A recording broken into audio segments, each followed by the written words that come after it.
Hola, buenas tardes. Bueno, tengo que reconocer que esta comparecencia de hoy me recuerda mucho a la que hubo el 14 de febrero, en la cual la señora Valenzuela, con que tiene apellido español, es francesa hasta la médula, que es la presidenta de una sociedad anónima unipersonal. Y digo que es unipersonal porque el único socio es la SCNF, que es la Renfe francesa, para entendernos, que es la empresa Oigo España SAU, Sociedad Unipersonal. Bueno, pues es una empresa que funciona como pantalla de, insisto, la Renfe española aquí en España. Perdón, la Renfe francesa. A mí, a ver, esto no sé decirle si me parece bien o me parece mal. Me parecería bien si hubiese una empresa de la Renfe española operando en Francia, una empresa privada para acogerse paquetes de tren en Francia, pero esto no existe, no lo hay. O sea, esto me da la sensación que la liberalización del transporte ferroviario, liberalización de pasajeros, significa que las empresas españolas que las empresas extranjeras propias o empresas interpuestas que son constituidas en España, pero que son extranjeras 100%, vienen a arrebatarnos todo el mercado ferroviario y precisamente las líneas buenas. Claro, les interesa Barcelona-Madrid, les interesa Madrid-Sevilla, les interesa Madrid-Valencia, no quieren las líneas de la España vaciada. A ver, insisto, a mí me gustaría que una empresa española pues tuviera la línea Marsella-Lyon-París, por ejemplo, pero eso yo lo veo imposible. Y lo dije en la otra comparecencia y lo voy a decir en esta, porque Francia eso no lo va a permitir. O sea, a Francia le encanta venir aquí a España e cogerse sus paquetes ferroviarios sustanciosamente económicos, como el Barcelona-Madrid, con la empresa Oigo, pero claro, no van a permitir que nosotros hagamos lo mismo en territorio francés. Y me llamó la atención porque mi intervención fue profética, porque al cabo de 3 o 4 días yo estoy en mi casa y veo una noticia que dice: los aves de Renfe no podrán cruzar la frontera francesa en 2023. La SNCF, Société Nationale de Chemin de Fer, que para entendernos es la Renfe francesa, rompe el acuerdo con la empresa pública española y explotará en solitario los trenes transfronterizos entre España y Francia. O sea, lo que más o menos intuyo, pues ahora es una triste realidad. ¿Qué supone esto? Pues supone que no nos van a dar nada, ningún paquete ferroviario, ni en España ni en el resto de Europa, por lo que estoy viendo. Bueno, esto en catalán tenemos una frase que vol dir aixecar la camisa, levantar la camisa, quiere decir que nos han tomado el pelo. Así de clara y sencillamente. Y, por ejemplo, le comentaré que he puesto en contacto con operarios de Renfe, me han dicho que con los trenes franceses, los trenes españoles, al no poder entrar en territorio francés, habrá 50 operarios de Renfe pues que estarán sin ninguna función, cobrando a final de mes, pero perderán totalmente su trabajo. A ver, yo esto le llamo un poco la teoría del coto excluyente, la liberalización del mercado de los paquetes que llaman ustedes de transporte ferroviario. La teoría del coto excluyente quiere decir que hay dos señores que tienen un coto cada uno, un coto de caza. Y uno dice, bueno, tú puedes venir a mi coto a cazar, puedes cazar las piezas que quieras, me lo mantienes, me mantienes el coto, etcétera, etcétera. Ahora, yo no puedo ir a cazar a tu coto, porque eso tú me lo prohíbes. Y es un poco aquí lo que nos está pasando. Y es lo que está pasando con el tema de las vías de Adif. Utilizan libremente las instalaciones y las vías de Adif y no dan nada a cambio en el extranjero. Esto incluso podría ser una cuestión que lo tenemos que estudiar ante el Tribunal Europeo de la Competencia, porque si ellos pueden operar aquí y nosotros no podemos operar allá, eso se llama competencia desleal. Evidentemente, lo he dicho antes, estas empresas no van a querer lo que nosotros llamamos la España vaciada, no les interesa este tipo de líneas. Ya lo he dicho antes, les interesa lo bueno, lo sustancioso, lo económico. Madrid-Barcelona, Madrid-Sevilla, Sevilla-Costa de Levante, etcétera, etcétera. Y otra cuestión que el otro día reflexioné y lo vuelvo a decir ahora, esos billetes que se compran para hacer, que algún compañero, alguna señoría aquí ha dicho que son muy baratos, y es cierto, pero cuando vas a una taquilla de una empresa extranjera para coger un billete de tren, ese dinero tuyo antiguamente sería Renfe, se queda en España. Ahora ese dinero se va al extranjero, porque son empresas españolas, pero con capital extranjero. Con lo cual, nosotros esto lo llamamos una forma de de colonialismo económico. Esto a la derecha y a la izquierda les da absolutamente igual, pero nosotros, Vox, percibimos que sí, que es una pérdida de soberanía, y claro, y entiendo que el Partido Socialista tiene que gestionar lo público, lo que no tiene que hacer es vender lo público, que es lo que está haciendo, porque me recuerda la época del señor Aznar, España va bien, del Partido Popular, claro, España iba bien porque se dedicaban a vender todas las empresas públicas. Esto es como un domicilio particular, te dedicas a vender el coche, los muebles, lo vendes todo, pues sí vas a tener 2 o 3 años bueno. Pero claro, pan para hoy, hambre para mañana. Nosotros, evidentemente, ya lo saben ustedes, no aceptamos la Agenda 2030. Esto forma parte del paquete de la Agenda 2030, que viene a decir que, en definitiva, solamente se beneficia a los grandes. Las grandes empresas europeas, públicas muchas de ellas, y las empresas españolas, pues claro, Renfe ya es una empresa pequeña, incluso Adif, de cara al extranjero.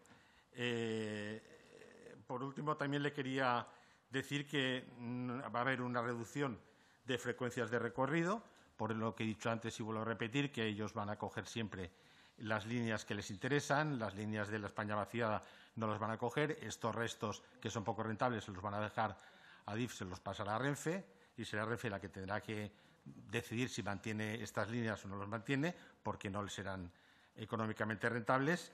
Y, bueno, evidentemente, esto de cara al Madrid-Barcelona no habrá subida de tarifas, pero sí que va a haber una subida de tarifas, por ejemplo, pues no lo sé, pues un Cuenca-Albacete, por poner un ejemplo, o un Santiago de Compostela hacia León con un tren de pequeño recorrido. También quería comentarle, señora presidenta, el tema de convertir a los interventores de los trenes en agentes de la autoridad, porque constantemente sufren agresiones y estas personas, pues claro, no tienen ninguna forma de defenderse y encima no se les considera representantes de la autoridad cuando, de hecho, son una autoridad en el tren y deberían de serlo.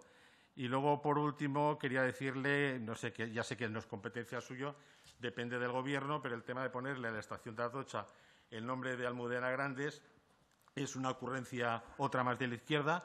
Ponerle el nombre de una estación tan importante a una pésima escritora que solamente se dedicaba a hacer novela erótica, y su obra más conocida, Las edades de Lulú.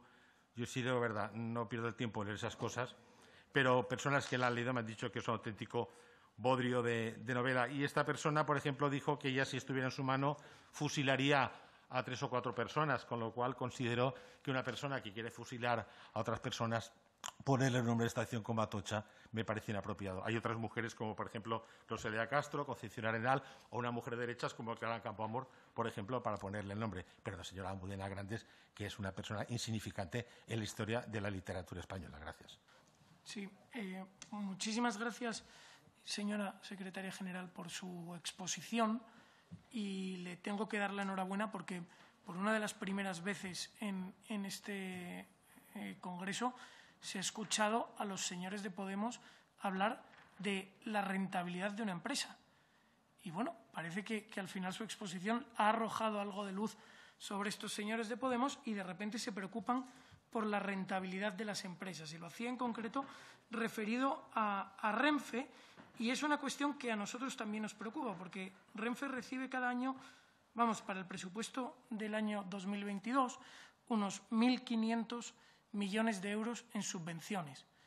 Y a pesar de ello, se prevé que termine el ejercicio con unas pérdidas de 37 millones de euros, casi 38. Y esto en una situación de prácticamente monopolio, podríamos decir, porque esto además se refiere especialmente a la parte de viajeros.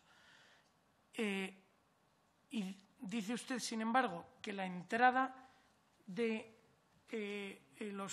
la liberalización del sector puede suponer para España, dice para Renfe, en realidad puede suponer una oportunidad, pero la realidad es que una compañía que cada año sufre unas pérdidas entre la subvención y las pérdidas finales de unos 1.540 millones de euros, la situación de competencia parece que más bien le va a llevar al traste, más aún cuando empiecen a aplicarse las normas de competencia de la Unión Europea y se nos diga, como se nos dirá, que una compañía que compite en el mercado liberalizado no puede ya recibir subvenciones públicas.